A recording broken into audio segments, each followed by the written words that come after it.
Sempat menggunakan kabel sama ibu, betul ibu.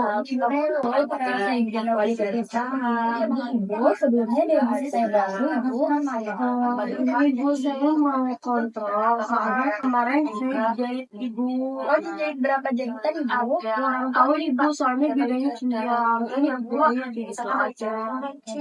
Sebelumnya ibu lahiran tanggal berapa ibu?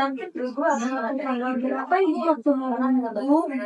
Hari ini berarti udah 4 hari ibu. Iya, 4 hari. Untuk pendarahannya atau seperti happy itu udah berwarna biasanya juga ada kemerahan atau udah coklat ibu?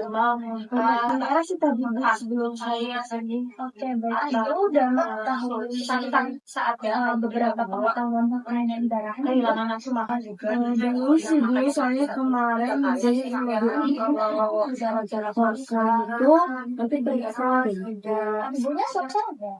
Ya terlalu tanda-tanda infeksi ibu tahu ini bu kurang tahu ibu saya jelaskan ibu. Jadi untuk pendarahan itu karena ini sudah 4 hari setelah melahirkan, nanti biasanya warna dan frekuensi dari darah itu akan berbeda. Jadi karena ini sudah 4 hari, kemungkinan warna dari lope atau darah yang keluar dari jalan lahir itu akan berwarna seperti. Jadi untuk pendarahan itu nanti akan terindikasi juga ibu nanti pembalutnya berarti selama 4 hari dan itu penuh. Kemudian untuk tanda-tanda infeksi karena ibu jahit ibu tadi untuk jahitannya ibu merasa sudah ada pelekatan atau terdapat bau yang kurang sedap. Bau sih enggak, terus tapi itu tuh saya sakit aja sih kalau berjalan. Oh iya, untuk nyerinya itu sampai punggung atau gimana? Enggak sih bu, kayak nyaman aja kalau bawa jalan. Ya baik ibu, untuk karena hari keempat ibu masih ada pertanyaan sedikit sih bu. Ya sedikit ibu, jadi untuk tanda-tanda infeksi itu seperti nyeri pada area bagian bawah kepala sampai punggung itu dapat terjadi karena hal tersebut merupakan reaksi dari perut uterus atau rahim akan kembali seperti semula. Jadi hal tersebut akan menimbulkan kontraksi atau perut semula. Nah, tanda-tanda infeksi itu terjadi jika perut ibu tidak semula. Nah, jadi misalnya ibu udah mati kacamata nih, terus tapi masih sebagai di kepala, terus itu mendapatkan kacamata yang masih kabur, itu merupakan tanda-tanda terjadinya frekuensi pada ibu. Frekuensi pada imunitas itu malah bisa terjadi. Sebelumnya untuk tanda infeksi lainnya itu seperti adanya demam, muntah, dan nyeri pada area buang air kecil. Jika ibu misalnya payudara yang membengkak dan bayi misalnya udah kenyang nih, maka ibu melakukan perah manual atau memerah secara manual. Nah, jika bayinya belum kenyang, maka ibu langsung saja ambil bayinya untuk disusui. Karena pembengkakan pada payudara itu dapat terjadi dan menyebabkan mastitis ibu jika tidak ditangani dengan baik. Sudah dipahami ibu, apakah sampai sini ada pertanyaan? Berarti kalau misal di panting banget boleh ya bu? Boleh ibu untuk mencegah terjadinya pembengkakan dan mengurangi rasa nyeri. Kemudian misalnya nyeri banget nih sampai kayak tidak khawatir, ibu bisa mengonsumsi obat PCN, namun dengan aturan minumnya 1 jam sebelum ibu menyusui. Nah, tanda-tanda infeksi ini bisa dapat mempengaruhi nafsu makan yang menurun. Kemudian ibu apakah ada yang merasa sedih? Iya ibu, cuma kadang ngerasa kayak ya butuh adaptasi aja sih bu. Untuk lingkungan suami, keluarga, dan lain-lain lingkungan baik. Alhamdulillah semuanya baik. Nah, tanda-tanda infeksi ini pun bisa menyebabkan atau bisa terjadi adanya rasa lapar yang lebih sering dan nafas yang terasa. Jadi itu nanti beberapa tanda-tanda infeksi yang dapat ibu kaji. Ibu sudah paham ibu. Tadi yang ditanyakan ibu cukup ibu. Ya baik, untuk sampai sini coba ibu ulangi pendas yang sudah saya berikan. Jadi tadi kalau misal kayak perdarahannya sehari dan pembaliknya lebih dari 4 kali, pembaliknya penuh, itu bisa jadi tanda perdarahan gitu.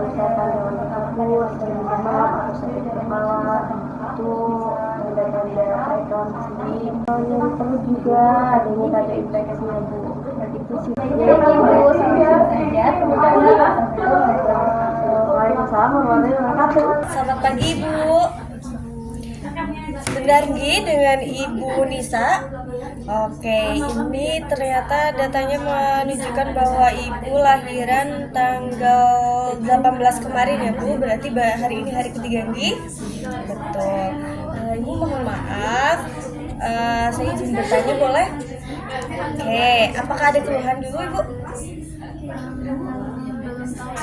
Kemarin soalnya kata ibu bidannya suruh datang ke PNP ya buat kontrol. Oh iya, buat kontrol ya Bu. Ibu tahu mengenai tanda-tanda bahaya ketika nifas mau pergi? Paling dulu yang di rumah sakit pas kemarin lahiran tuh dikasih tahu sama dokternya kalau misalnya pendarahannya lebih banyak itu suruh langsung datang ke bidan aja Bu. Dikasih tahu juga nggak Bu kayak kriteria di sana pendarahan sebanyak seperti apa Bu, dikasih tahu nggih? Oke, saya izin menjelaskan ya mengenai tanda-tanda bahaya yang terjadi pada ibu nifas, terutama nanti yang berkaitan mengenai hipertensi dan juga perdarahan ya Bu. Yang pertama itu perdarahan Ibu, biasanya ibu nifas itu juga sering terjadi perdarahan. Sebenarnya itu ada proses fisiologisnya Ibu, pengeluaran darah itu seperti menstruasi yang biasa disebut dengan darah nifas atau lokea kalau bahasa medisnya. Tetapi kalau itu berlebihan itu bisa jadi mengarah ke tanda-tanda perdarahan.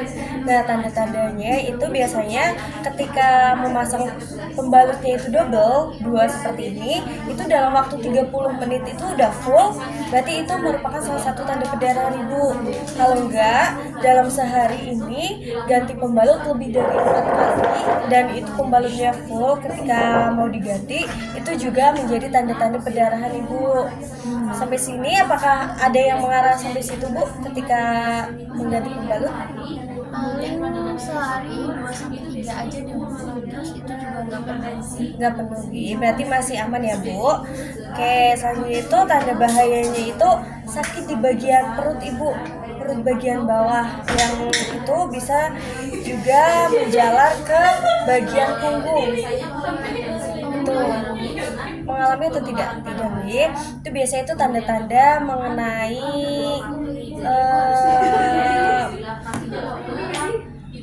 perubahan otot Bu. Jadi ototnya kan tadinya setelah sebelum bayi keluar kan dia tuh ototnya itu merenggang ya, ketika seharusnya itu ketika sudah lahir tuh harusnya mulai mengecil dan kembali untuk jadi kayak semula. Nah, ketika itu nyeri terus sampai ke bagian punggung itu biasanya tanda-tanda dari diastasis rekti atau kurang bisa kembalinya si otot-otot dalam perut tersebut. Itu Ibu. Terus selanjutnya apakah Ibu mengalami sakit kepala? Nggak ada ya. Itu biasanya itu pandangannya kabur atau enggak? Enggak. Tadi tekanan darahnya 120 ya.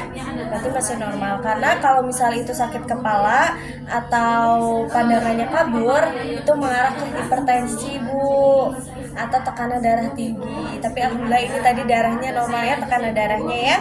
Oke. Terus selanjutnya itu di bagian wajah atau bagian kaki atau bagian tangan kemarin terjadi pembengkakan atau hari ini terjadi pembengkakan atau tidak? Coba saya lihat ya. Oh, alhamdulillah nggak ada ya Bu. Ini juga salah satu tanda-tanda terjadinya hipertensi pada masa nifas Ibu yang nantinya mengarah ke eklamsia atau kejang-kejang.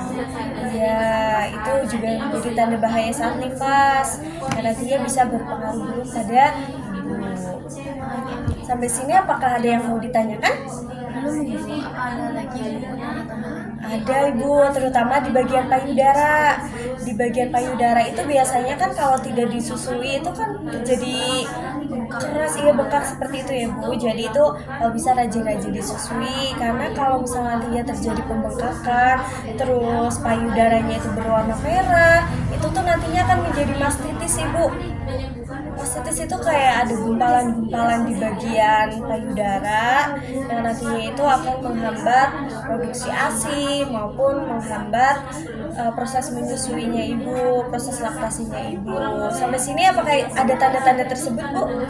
Ada sih Bu, tapi cuma takut putingnya lecet aja. Oh, takut putingnya lecet ya Bu. Itu mungkin nanti tuh bisa diolesi dengan minyak alami Bu, seperti minyak kelapa.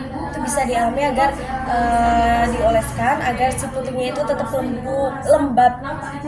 Bukan lembut ya Bu, lembab. Ya nantinya itu agar tidak terlalu mengalami si lecet, agar tidak terlalu lecet ya. Nah, selanjutnya itu ada demam, sakit kepala, muntah, buang air kecil yang tidak teratur, itu terjadi atau tidak? Enggak sih Bu, alhamdulillah ya. Paling cuma pusing cuma bentar aja. Pusing bentar aja ya. Mungkin itu karena tablet tambah darahnya diminum kan? Ya, itu wajib diminum ya biar tidak terjadi tekanan darah rendah sih Bu, hemoglobinnya rendah, agar tidak terjadi itu ya Bu. Alhamdulillah kemarin normal Ibu HB-nya. Alhamdulillah normal ya. Buang air kecilnya sakit atau enggak? Oh enggak. Nah, jangan ditahan-tahan ya, karena itu nanti bisa mengakibatkan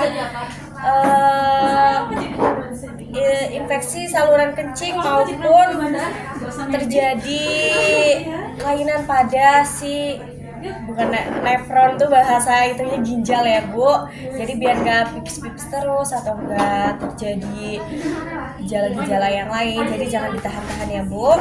Terus selanjutnya juga jangan lupa untuk tetap minum air putih yang banyak, tercukupi. Sehari berapa liter ya Bu? Saya kurang lebih 3 botol ukuran 500 ml. Ya, jadi seperti itu ya, jangan lupa minum ya Bu. Selanjutnya ketika buang air besar ada masalah atau enggak Bu? Enggak sih Bu. Enggak ada. Terus ada kayak benjolan-benjolan di sekitar tempat untuk BAB? Enggak Bu, alhamdulillah. Gak ada ya, itu juga bisa muncul Bu ketika di nifas, namanya hemoroid. Itu bisa diatasi dengan cara jangan duduk terlalu lama ya. Terus nanti bobonya itu bisa miring kanan atau miring kiri, jangan terlentang terus. Terus juga jangan lupa makan yang seratnya banyak, terus banyak minum juga ya Bu, ya agar mencegah terjadinya hemoroid tersebut. Ada yang mau ditanyakan lagi sebelum kita lanjut ke pertanyaan selanjutnya? Belum ya Ibu. Untuk di nifas kali ini merasa lebih senang atau ada tekanan atau bagaimana atau enggak? Lebih senang Ibu karena ini anak pertama dan ekspektasi anak pertama beneran laki-laki, jadi Suka ya, senang ya. Untuk dari keluarga sendiri bagaimana Ibu? alhamdulillah banyak dukungan dari keluarga Ibu. Oke, jadi tidak terlalu ada tekanan ya Bu. Nafsu makannya terganggu atau tidak? Tidak ya. Oke.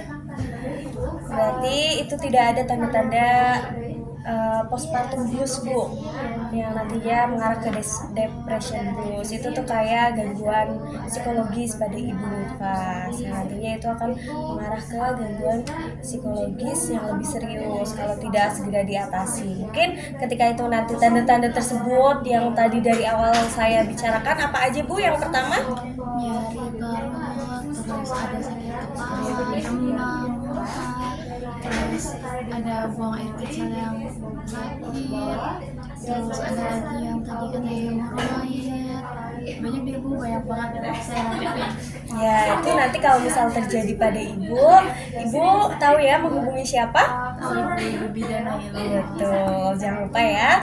Nanti kalau terjadi hal tersebut segera hubungi saya dan saya akan melakukan tindakan. Baik ya Bu. Tuh, ada yang mau ditanyakan lagi? Bu, ini kunjungan lagi kapan ya Bu? Oh, kunjungan lagi ini kan kunjungan kedua ya. Nanti kunjungan lagi sekitar minggu ketiga atau minggu keempat Ibu. Bu, sekian ya Bu. Terima kasih. Sehat-sehat ya Bu. Sampai jumpa. Semoga di jalan selamat sampai tujuan.